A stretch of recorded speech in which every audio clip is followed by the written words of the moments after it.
From Studio E at Einstein Healthcare Network in Philadelphia, this is Health and Wellness. Hi everyone, I'm Kearni Warren and this is my co-host Dr. David Jaspan, Chairman of the Department of Obstetrics and Gynecology at Einstein Healthcare Network, and this is the Women's Health Show.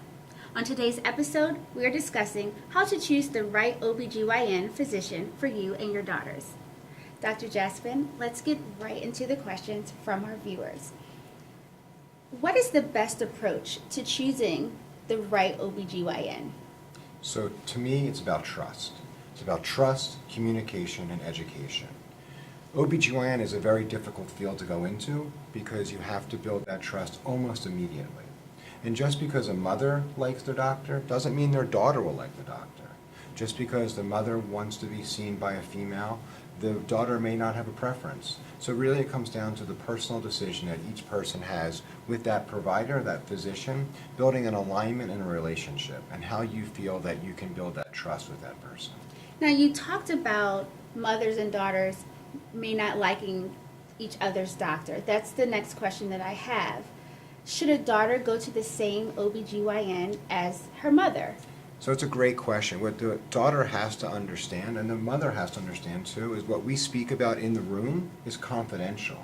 Regardless of age, I have a responsibility to the patient in front of me to maintain that confidentiality. If the daughter asked me if I'm going to tell her mother, I would have to know that it's okay with the daughter to give the information out. And so we really do our best, and we try every day to maintain that confidentiality, and I think that patients understand that and appreciate it. For mothers who have daughters, when is the right time for a daughter to visit a gynecologist for the first time? So it's a great question. The first time the woman should be seen is whenever there's a problem. The first time a woman needs a pap smear, back in the day it used to be around the age of 18 or within 3 years of her first sexual activity. Now the first time we see a woman for a pap smear is at the age of 21. But she may have other gynecological concerns, questions before that. Many times we see patients just because when the mother has a conversation with their daughter, we hear about a lot of eye rolling and, oh mom, I don't want to hear that. And so the mother may bring the daughter for a talk with a gynecologist. Is there ever a period in time in a woman's adult life that she may consider switching to another doctor? It's really a personal decision a woman has to make at that time. My opinion would be if she needs a surgical procedure that's an advanced procedure that her doctor is not performing or hasn't performed recently, then the doctor should offer that to the patient. Hey, you need this procedure. I don't do it as frequently. I don't do it at all. And I'd recommend you see somebody else.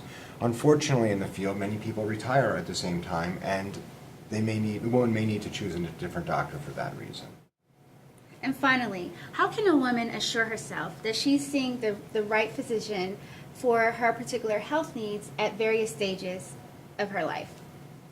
So there's a lot of advocacy the woman could do for herself, understanding what tests she might need, and she can also check with her insurance company to ensure there are tests that she might need to ensure that she's maintaining her health to the highest degree as possible. And then when she goes to the appointment, making sure the doctor is indeed ordering such tests, or at least discussing the options. Thank you, Dr. Jaspan. Be sure to watch more episodes on this topic and other issues of interest that affect women and their daughters on the Women's Health Show. We'll see you next time.